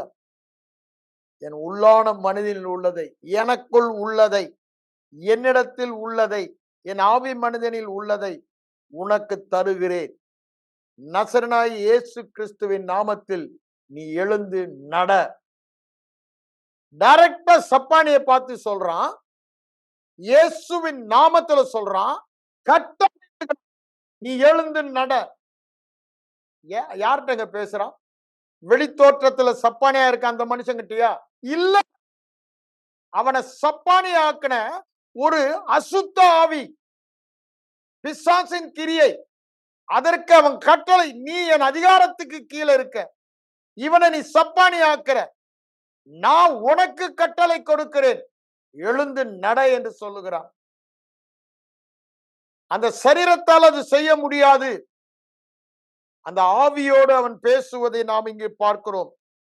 அதை பேசும் பொழுதே தான் தேவ சாயலில் இருக்கிறபடியால், தேவ அதிகாரத்தில் வல்லமையில் இருக்கிறபடியால் தான் சொன்னபடியே ஆகும் என்று இருதயத்தில் விசுவாசித்து பேசுறான். அவனுக்கு எந்த சந்தேகம் இல்லை. இது எப்படி பிரதர் சொல்றீங்க? அந்த சந்தேகம் தான் அத கையை, இப்ப அங்க அடுத்த வசனத்தை பாருங்க, வலது கையினால் அவனை பிடித்து தூக்கி விட்டான். சந்தேகம் இருந்தா அவன் செய்வானா? ஏன்? அவன் பேசும் பொழுதே அவனுக்கு உறுதி. மார்க் 11:23 வாசல்ல சொன்னபடியே ஆகும், நான் தேவ சாயல், தேவ அதிகாரம் பெற்றவன். இந்த சப்பானி என்ற வியாதி, அசுத்த ஆவி என் வாயின் வார்த்தையின் அதிகாரத்திற்கு கீழ்ப்பட்டது. நான் போ என்றால் போக வேண்டும், சுகமாக என்றால் அவன் சுகமாக வேண்டும். ஆவி மண்டலத்திலிருந்து புறப்படுகிற வார்த்தை ஆவி மண்டலத்தை ஆளுகை செய்கிறது என்பதை தெளிவாய் அறிந்தவர். இது மேலான அதிகாரம், இது மேலான வல்லமை, இது மேலான சட்டம். அந்த கீழான அதிகாரம், கீழான வல்லமை, கீழான சட்டத்தை ஆளுகை செய்கிறது. இட்ஸ் a law, மாறாத பிரமாணம். அப்படிதானே? ஒழுங்கின்மையும் வெறுமையும் இருளுமாய் இருந்த இடத்துல மேலான வார்த்தை, விசுவாச வார்த்தை, அதை அப்படியே கீழ்ப்படிந்து மாற்றுவதை நாம் பார்க்கிறோம். இங்க அந்த பிரமாணத்தின்படிதான் பேதுருவும் செயல்படுவதை நாம் பார்க்கிறோம். அதனாலதான் அவன் என்ன சொல்றான் பாருங்க, 16ஆம் வசனத்துல, அவருடைய நாமத்தை பற்றும் விசுவாசத்தினாலே, அவருடைய நாமம், அந்த நாமத்தில் உள்ள அதிகாரம், அந்த அனுமதியினாலே நீங்கள் பார்த்து அறிந்திருக்கிற இவனை சுகமாக்கினது, சர்வாங்க சுகத்தை இவனுக்கு கொடுத்தது என்று சொல்லுகிறார். எதுங்க கொடுத்தது? இயேசுவின் நாமத்தில் மேலுள்ள அதிகாரம் விசுவாசித்து பெற்றுக்கொண்டார். இயேசுவின் நாமத்தின் கீழ் சகலமும் கீழ்ப்படிய வேண்டும். அதை என் வாயில பேசும் பொழுது இயேசுவே பேசுகிற அதிகாரம், நான் பேசுகிறது இல்ல. when I say in Jesus name, Jesus himself டைரக்டா கட்டளை எடுக்கிறதுக்கு ஈக்குவல். அந்த விசுவாசத்துல பேசுகிறான். இயேசுவின் நாமத்துக்கு முன்பாக முழங்கால் யாவும் கீழ்ப்படிந்தே ஆக வேண்டும். ஆகவே அங்கு அந்த அசுத்த ஆவி கீழ்ப்படிந்து அவன் பரிபூர்ண சுகமுள்ளவனாய் எழும்புவதை பார்க்கிறோம். அந்த அதிகாரம் தான் நமக்கு கொடுக்கப்பட்டு இருக்கிறது. நான் திரும்பவும் சொல்றேன், எவனாகிலும் மறுபடியும் பிறந்த மாற்ற முடியாத அதிகாரம் பெற்ற புது சிருஷ்டி எவனாகிலும் மலையை பார்த்து பெயர்ந்து தள்ளுண்டு போ அப்படின்னு என்ன, தனக்கு முன்பாக வருகிற சேலஞ்ச், சவால், பிரச்சனை எதுவாய் இருந்தாலும் அவைகளை பார்த்து தள்ளுண்டு போ. தான் சொன்னபடியே நான் தேவ சாயலில் இருக்கிறேன், என் வாயின் வார்த்தையிலே வல்லமை இருக்கிறது. இந்த வார்த்தை சூழ்நிலையை விட மேலான வல்லமை, மேலான அதிகாரம். இந்த வார்த்தை செல்லும் பொழுது அதை மாற்றக்கூடிய திறமை அந்த வார்த்தைக்குள்ளே இருக்கிறது. விதைக்குள்ளே விதையை உற்பத்தி ஆகிற திறமை இருப்பது போல இந்த வார்த்தைக்குள்ளே தள்ளுண்டு அந்த வார்த்தை விதையாக தள்ளுண்டு போகிற வல்லமை உடையதாக இருக்கிறது. ஏன்? அந்த சாயலிலே, அந்த வகையிலே, அப்படிதானே, அந்த ஜாதியின்படி அது பிறப்பிக்கும் வல்லமை உடையது. இது தேவனுடைய சட்டம். Law of Genesis. ஆதியாகமம் 1, 11, 12, 23 வசனங்களை வாசித்து பாருங்க. அவர் திரும்ப திரும்ப அதான் சொல்றாரு. அவர் சொன்னபடியே ஆனது. ஏன்? அந்த வார்த்தை அது அந்த வகையான அந்த ஜாதியானதை பிறப்பிக்கும். இப்ப என்ன வார்த்தை இங்க? தள்ளுண்டு போ, பிரச்சனை. அப்போ அந்த வகை என்ன? பிரச்சனையை தள்ளுண்டு போகிறதை பிறப்பிக்கும். இங்க என்ன சொல்றான்? எனக்கு உள்ளதை தருகிறேன், எழுந்து நட. எழுந்து நட. அந்த வகையாக எழுந்து நடக்கிறதை பிறப்பிக்கும் இருதயத்துல விசுவாசத்தை. அததாங்க சொல்றாரு. அப்ப அந்த விசுவாசத்தை பார்த்து கை தூக்கி விட்டு அவன் நடக்கிறத நம்ம பார்க்கிறோம். நீங்க வார்த்தையை விதைக்காம இருதயத்துல விசுவாசம் வராது. 2 பிரமாணம் இங்க. முதல் பிரமாணம் பிறப்பிக்கிற பிரமாணம். வார்த்தை அந்த வகையான அது சொல்லுகிற காரியங்களை பிறப்பிக்கும். 2வது பிரமாணம் என்னது? விதைப்பும் அறுப்பும். அங்க 8:22 ஆதியாகமத்துல சொல்றாரு. பூமி உள்ளளவும் இருக்கும் என்று சொல்லுகிறார். நீங்க எந்த வார்த்தைகளை பேசுறீங்களோ அதை அறுவடை செய்வீங்க. எதை இருதயத்துல விசுவாசிக்கிறீங்களோ அதை தான் பேசுவீங்க. நீங்க வியாதியின் இருதயத்துல விசுவாசித்தா வியாதி தான் பேசுவீங்க. சாத்தான் பெரியவன் நீங்க நினைச்சீங்கன்னா உங்க வல்லமையை விட, இன்னும் சொல்ல போனா சில பேர் என்ன, தேவனுடைய வல்லமையை விட சாத்தானுடைய வல்லமை அதிகாரம் பெருசு நினைச்சா அதை தான் பேசுவாங்க. ஏன்னா சாத்தான் இப்படி பண்றான் பிரதர், சாத்தான் அப்படி செய்யறான் பிரதர். இது என்ன? அவனுடைய வல்லமையை பேசுகிறாங்க. எதை பேசுகிறோமோ அது நடக்குதான். நம்ம வார்த்தையினாலதான் பிசாசு இன்னைக்கு ஆளுகை செய்து கொண்டிருக்கிறான். ஏன்? நாம் விசுவாசித்து பேசுகிறோம். சொன்னபடியே ஆகும் என்று சொல்லுகிறார். இங்க எதை விசுவாசித்தாங்க? தேவன் சொன்னபடி நன்மை செய்கிறவராய், பிசாசை ஓட்டுகிறவராய், குணமாக்குகிறாய், அதை பேசினாரு பேதுரு. அதை பேசினாரு. அந்த வார்த்தையின்படி அதை பிறப்பித்தது. சுகமுள்ளவனாய் அவன் எழும்பி நடனாய். அந்த வார்த்தை என்ன சொன்னதோ அதை நடப்பித்தது. அவருடைய வார்த்தை வெறுமையாய் திரும்புவது இல்லை.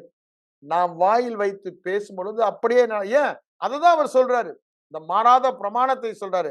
அவன் சொன்னபடியே ஆகும். அப்போ பேதுருக்கு இருந்த விசுவாசம் என்ன? நான் தேவ சாயலில் தேவ ரூபத்தில் இருக்கிறேன். தேவ அதிகாரத்தை பெற்றவன். மனித சரீரத்தில் இருக்கிறபடியினால் முழு ஆளுகையும் எனக்கு கொடுக்கப்பட்டு இருக்கிறது. அவரோடு மரித்து நான் உயிரோடு எழுந்தபடியால், சிங்காசனத்தில் வீற்றிருக்கிறபடியால், அவரோடு இணைக்கப்பட்டு ஒரே சரீரமாய் இருக்கிறபடியால், சர்வ என்னுடைய பாதத்தின் கீழே இருக்கிறது. நான் சொல்ல ஆகும், நான் கட்டளையிட நிற்கும். அந்த இருதய விசுவாசத்தில் அதான் இங்க சொல்றாரு. இருதயத்தில் சந்தேகப்படாமல் விசுவாசம். என்னது? தள்ளுண்டு போ நான் சொல்லும் பொழுதே அத போயிடுச்சு, இனி நடக்க minute it has already happen. அந்த விசுவாச படம் இருதயத்துல வரணும். அததான் அங்க சொல்றாரு. இந்த விசுவாசப்பட இருதயத்துல எப்படி வருகிறது என்று நாம் வேதத்துல பார்க்கணும். வானுங்க, இயேசுவானுடைய வாழ்க்கையில் நான் ஏன் இதெல்லாம் சொல்றேன்? இவ்வாறு நாம் செயல்பட போகிறோம். இந்த வருடத்திலே நாம் இவ்வாறு செயல்பட போகிறோம். அந்த மார்க் 9ஆம் அதிகாரத்தில் நான் படிச்சேன்ல, அங்க என்ன பார்க்கிறோம்? ஒரு தகப்பன் தன் பிள்ளைக்காக ஆண்டவரிடத்துல வருகிறான். ஆண்டு என்ன சொல்றான்? 17ஆவதுல, போதகரே, ஊமையான ஒரு ஆவி பிடித்த என் மகனை உம்மிடத்தில் கொண்டு வந்தேன். அது அவனை எங்க பார்த்தாலும் அலகழித்து, அவன் நுரை தள்ளி பல்லை கடித்து சோர்ந்து போகிறது. அவனை துரத்தி விடும்படி சீசரிடத்தில் கேட்ட அவன் முடியாமல் போயிற்று என்று சொல்லுகிறான். அப்போ ஆண்டவர் என்ன சொல்றாரு? விசுவாசம் இல்லாத சந்ததி. என்ன விசுவாசம் இல்ல? பூமியிலே எனக்கு அதிகாரம் இருக்கிறது, இது என் அதிகாரத்துக்கு கீழ்பட்டது. ஆண்டவர் எனக்கு அந்த அதிகாரத்தை கொடுத்திருக்காரு பிசாசை விரட்ட. அவங்க ஏற்கனவே டெலிகேட் பண்ணிட்டாரு. 3ஆம் அதிகாரத்துல படிச்சு பாத்தீங்கன்னா, தம்மோடு இருக்கவும், வியாதியஸ்தலை குணமாக்கவும், பிசாசுகளை துரத்தவும், அவர்களை ஏற்படுத்தினார்னா அதிகாரமும் வல்லமையும் கொடுத்தான்னு அர்த்தம். மார்க் 3லயே அதை சொல்வதை நம்ம பார்க்கிறோம். அதனாலதான் அவர் என்ன சொல்றாரு, அதை விசுவாசிக்கல. when God spoke it, the authority and power has come to them. அவர் சொன்னதுதான், ஆனா அதை அவங்க விசுவாசிக்கல. அதனாலதான் விசுவாசம் இல்லை என்று சொல்லுகிறார். அப்ப ஆண்டவரிடத்துல வந்ததும் இன்னும் கொஞ்சம் ஜாஸ்தியாகுது அந்த சிம்டம் எல்லாம். அவனை அலைக்கழித்து அவனை தரையில விழுந்து தள்ளுண்டு போனதை பார்க்கிறோம். ஆண்டவர் கேட்கிறாரு, அவன் சிறு வயது முதற்கொண்டு அவனுக்கு இருக்கிறது. அப்பதான் அவன் சொல்றான், இன்னைக்கு சபையில நம்ம சொல்ற மாதிரி, நீங்க ஏதாவது செய்யக்கூடுமானால் மனம் இறங்கி, இறங்கும் கர்த்தரே மனம் இறங்கி எனக்கு உதவி செய்ய வேண்டும் என்றார். அப்ப ஆண்டவர் சொன்ன பதில் நமக்கு இன்னைக்கு சொல்ற பதில் தான். எல்லாவற்றுக்கும் என்கிட்ட ஜெபம் ஜெபம் ஜெபம்னு வந்து ஒரு பெரிய லிஸ்ட் கொடுத்துட்டு போறீங்களே, மனதிறங்கி ஏதாவது செய்யுங்க டாடின்னு. அதுக்குதான் ஆண்டவர் என்ன சொல்றாரு, நீ விசுவாசிக்க கூடுமானால். என்ன விசுவாசிக்க கூடுமானால்?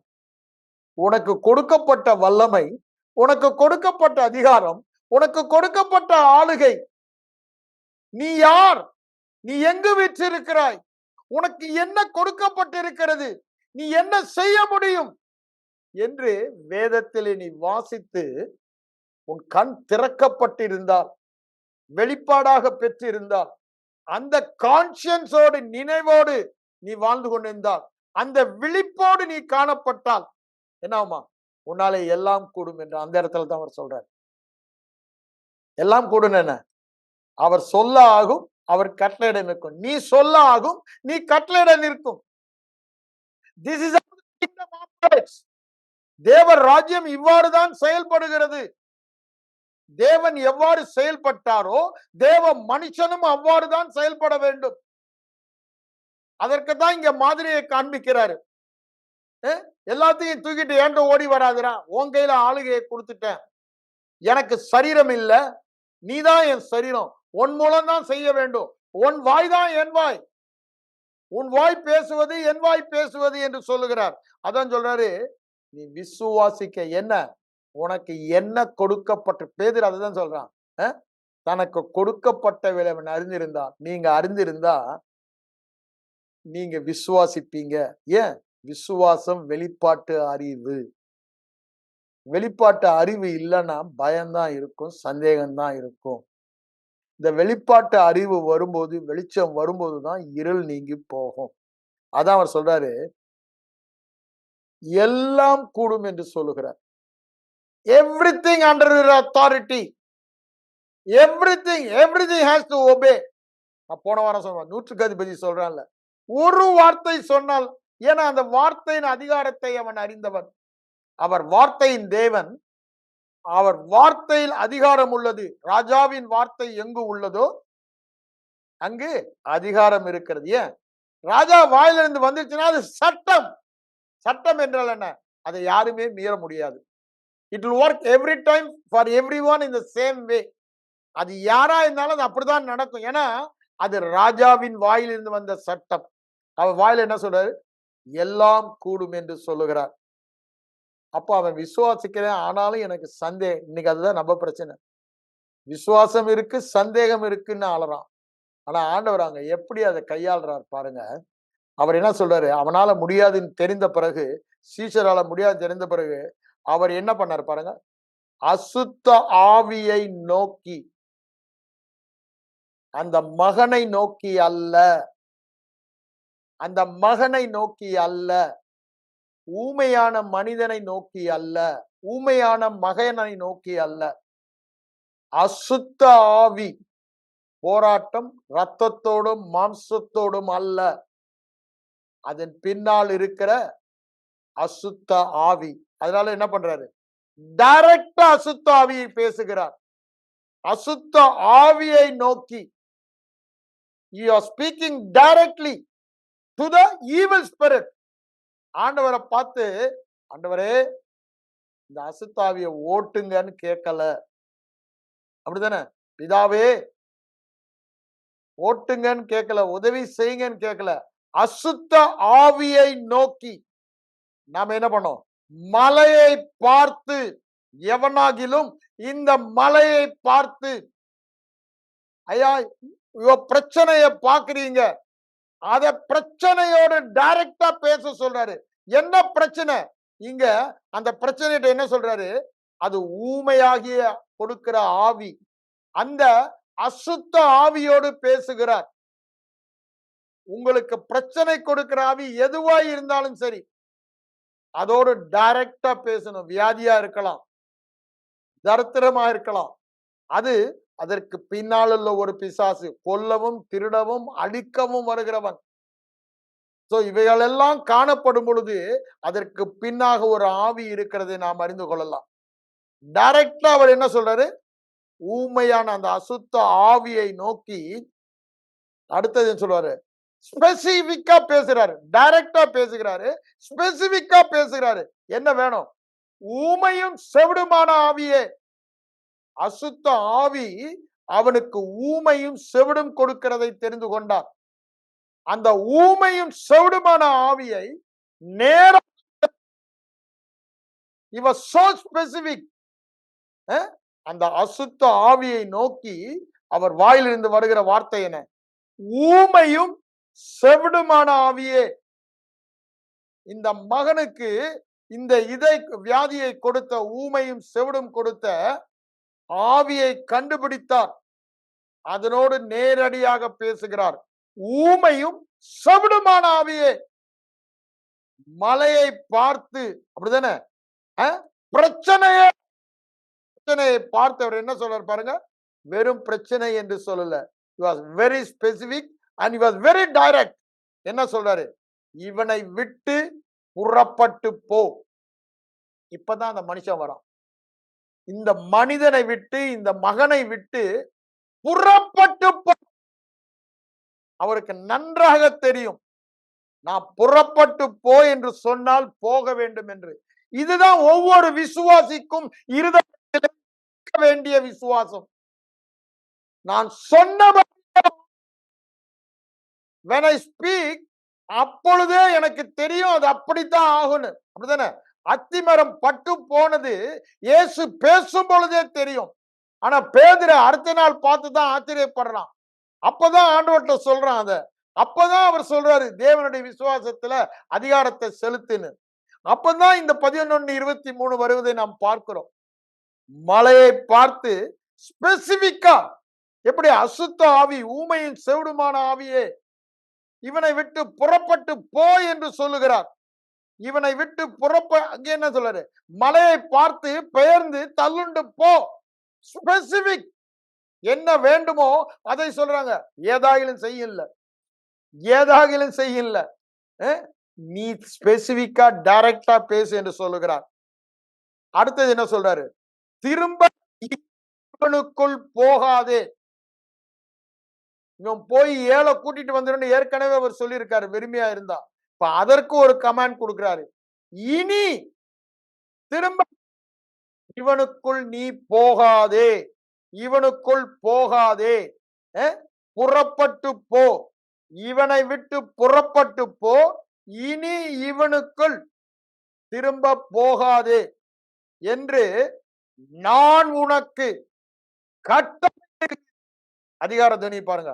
ராஜாவின் வார்த்தை எங்கு உண்டோ அங்கு அதிகாரம், கட்டளை உண்டு. அவர் கெஞ்ச மாட்டாரு. போறியா போறியா போறியான்னு கேட்டுட்டு இருக்க மாட்டாரு. கட்டளை கொடுக்கிறேன். பேதுருக்கும் இதுக்கு என்னங்க வித்தியாசம்? அவன் இயேசுவின் நாமத்தை உபயோகப்படுத்துகிறான். இங்க அவர் இயேசுவாக. அப்ப இவ்வாறு இயேசு செயல்பட்டாரோ அதேதான் அங்க இயேசுவின் நாமம் செயல்படுவதை பார்க்கிறோம். He was very specific, he was very direct. இததான் தேவன் நம்மிடத்தில் எதிர்பார்க்கிறார். இந்த விசுவாசம் நமக்கு வரணும். என்ன விசுவாசம்? எவனாகிலும் தன் பிரச்சனையை பார்த்து, தனக்கு விரோதமாய் இருக்கிற வியாதியை பார்த்து, சூழ்நிலையை பார்த்து டைரக்டா அந்த ஆவியோட பேச சொல்லுகிறார். ஊமையும் செவிடுமான ஆவியே,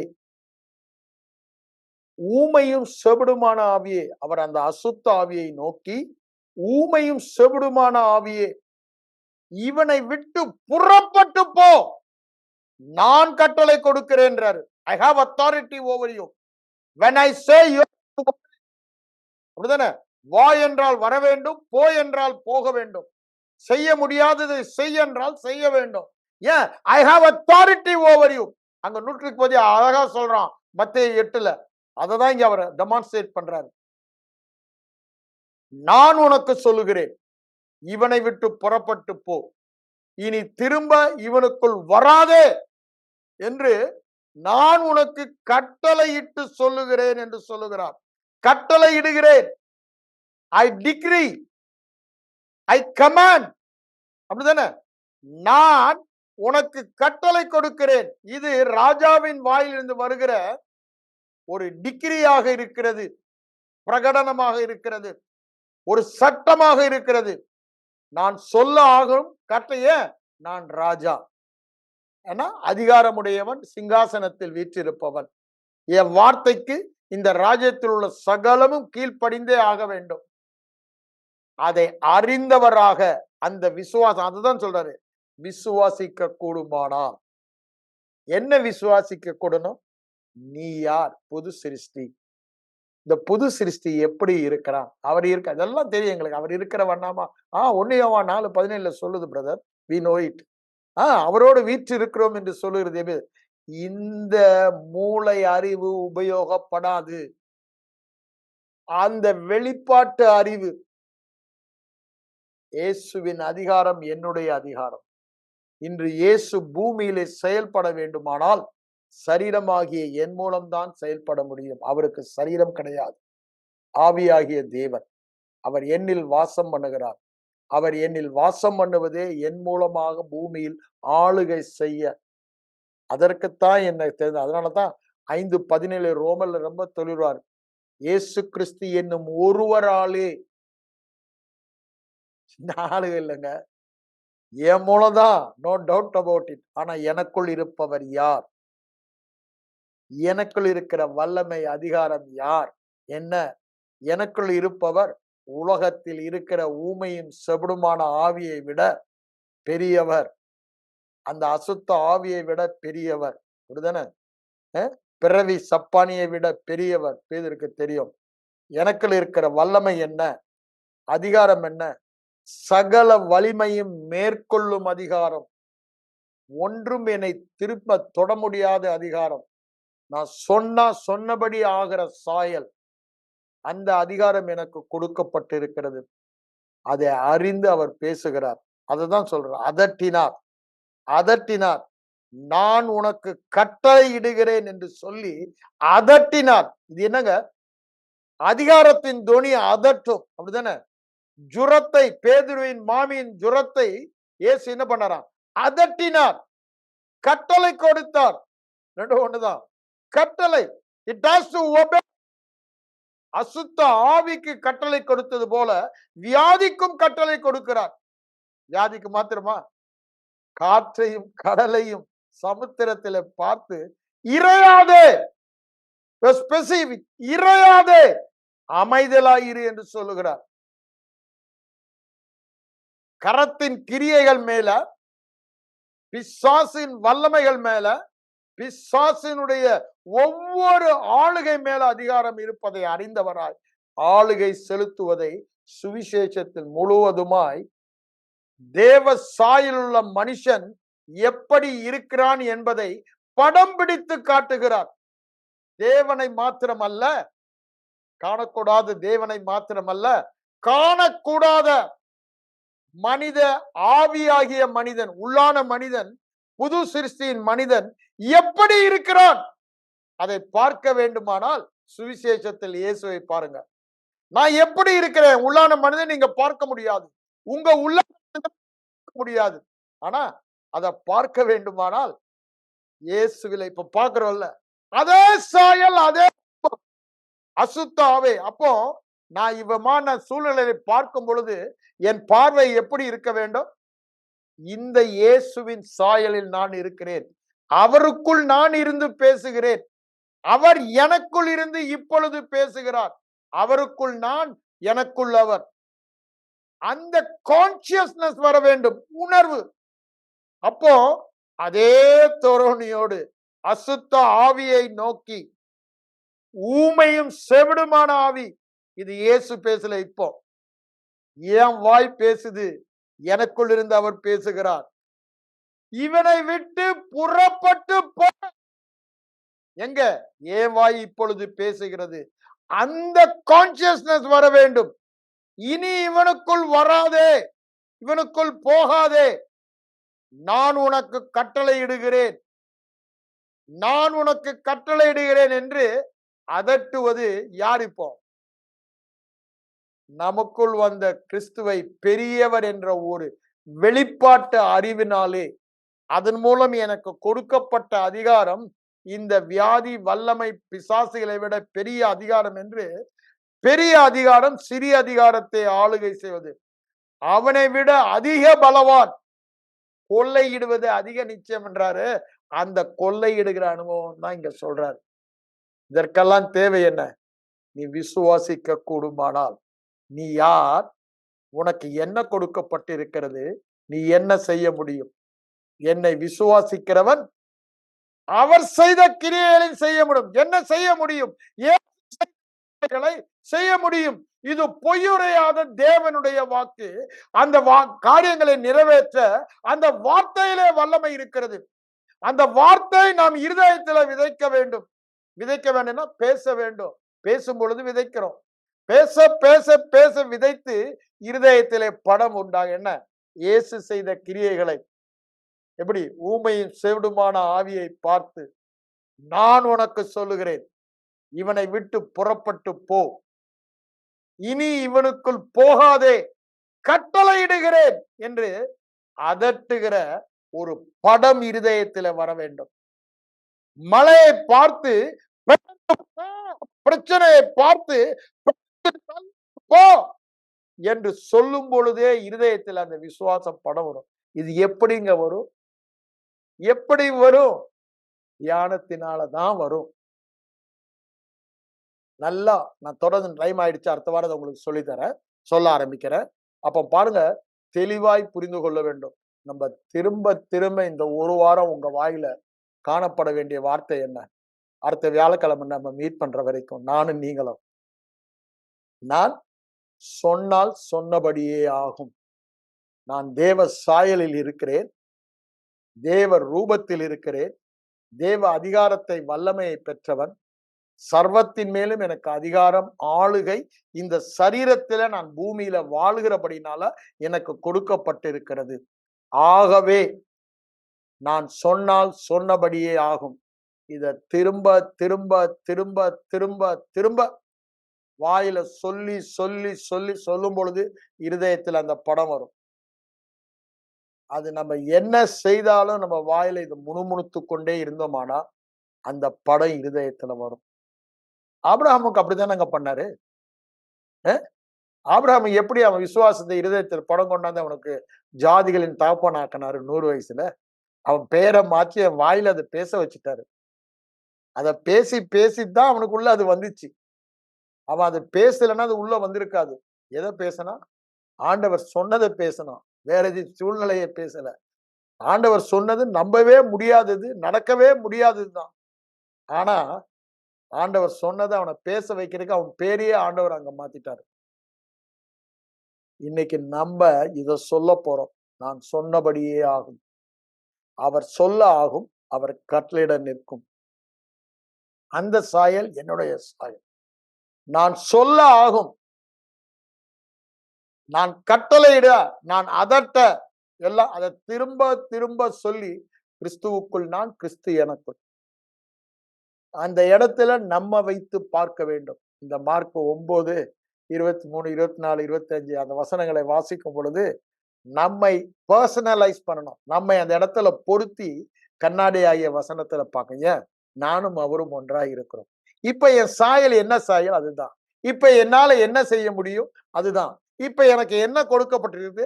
அதுதான். அங்க எல்லாமே இது படம் பிடித்து எனக்கு காண்பிக்கிறது. இந்த மறுபடியும் பிறந்த புது சிருஷ்டி மனிதனாக வாழ்கிறானே, அவன் எப்படி இருக்கிறான்? உள்ளான மனிதன். அத கண்களால பார்க்க முடியாது. இங்க காண்பிக்கிறார். இங்க காண்பிக்கிறார். சுவிசேஷத்துல இயேசு காண்பிக்கிறார். நம்முடைய உள்ளான சாயல் என்ன? நம்ம என்ன கொடுக்கப்பட்டிருக்கிறது? எப்படி பேச வேண்டும், என்ன நடக்கும், அதை தான் அங்க பேதுரு டெமான்ஸ்ட்ரேட் பண்றாரு. இதை தான் நம்மளையும் டெமான்ஸ்ட்ரேட் பண்ண கொடுக்கிறார்.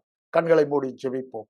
எங்கள் அன்பின் பரலோக பிதாவே, இந்த காலை வேலைக்காக உம்மை நன்றியோடு உம்மை ஸ்தோத்திரிக்கிறோம் ஆண்டவரே. தேவ சாயலில் தேவ ரூபத்தில் எங்களை சிருஷ்டித்து சகலவற்றையும் கீழ்ப்படுத்தி ஆண்டு கொள்ளுங்கள் என்று சொல்லி இழந்து போனதை மேலான ஒரு அதிகாரத்தோடு எங்களுக்கு திரும்ப பெற்று கொடுத்து உமோடு எங்களை வீற்றிருக்க பண்ணி சகலவற்றை எங்கள் காதின் கீழ்ப்படுத்தி ஆண்டு கொள்ளுங்கள் என்று சொன்னீர் ஆண்டவரே. நாங்க இன்னும் அறியாதவர்களாய் உம்மிடத்தில் வராதபடி எங்களுக்கு கொடுக்கப்பட்ட அதிகாரத்தில் எழுந்து நாங்கள் வாழ எங்கள் ஆவிக்குரிய கண்களை திறந்தள்ளும். விசேஷமாக இந்த மார்க் 11:23 நீங்க எங்களுக்கு சொன்ன வார்த்தை, இது உண்மை தேவனின் வார்த்தை, இது வல்லமையுள்ள வார்த்தை. அது சொன்ன காரியங்களை செய்கிற வல்லமை அதற்குள்ளே இருக்கிறது. நாங்கள் இந்த விதையை விதைத்தால் அந்த விதையை முளைப்பிக்கிற வல்லமை, சக்தி அந்த வார்த்தையிலேயே இருக்கிறது என்ற விசுவாசத்தோடு அந்த பிரமாணத்தை அறிந்தவர்களாக தொடர்ந்து நாங்கள் ஒவ்வொருவரும் எங்கள் வாயில் இந்த வாரம் முழுவதுமாய் பேச நீர் எங்கள் ஒவ்வொருவருக்கும் கிருபை தாரும். இயேசுவின் மூலம் ஜெபம் கேளும் எங்கள் நல்ல பிதாவே, ஆமென்.